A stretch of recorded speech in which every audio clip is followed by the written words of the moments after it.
Citroen C5X Review. What is it? Citroen has a tradition of big eccentric cars.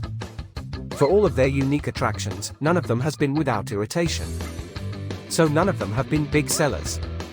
Which makes you wonder how thirsty Britain will be for this one, the C5X, which is a pity, because it's actually quite good, and plows a unique furrow compared with the relentlessly sport-obsessed German opposition. In technical terms, it might not be as revolutionary as some of those forebears, but the nonconformist body more than makes up for it. Look carefully and you might even spot some cheeky nods to Citroen's quirky 80s heyday. But what actually is it? There isn't really an answer to that question. In some ways it's a big hatchback, except the tail end is longer and there's no loading sill, so you could use it as an estate. The body is raised up slightly like a crossover's, and there's a bit of lower body cladding. But the roof isn't as high as a crossover's and the drag and weight are lower. It's also quite hulking in the metal. So it's a bit of many things, but not wholly anything, except, Citroen thinks, a new thing. So does it look a bit of a mongrel? It's a confidently handsome thing. For sure it doesn't look like anything else. You wouldn't say, there's an estate, or, there's a crossover. The face allows it to be recognizable as a modern Citroen, while the interestingly shaped arches and floating roof give some intrigue to the side profile.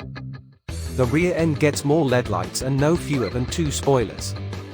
For those interested, the drag coefficient is an impressive 0.29. Is it a boat to drive? Despite the height and softness, the C5X doesn't go all Marie Rose at the first corner. Not at all. The steering's really well done, and roll is well checked. It manages to feel both substantial yet light, especially the 3-cylinder petrol one.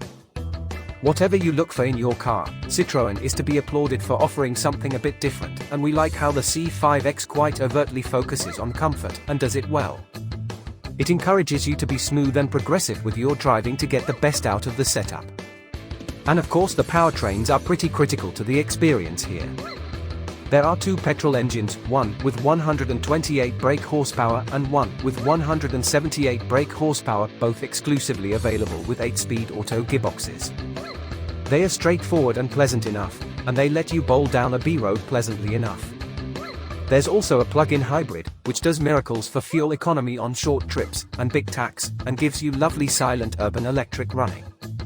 But on curvy roads it casts a miserable shadow on throttle response, gear change strategy, and braking progression.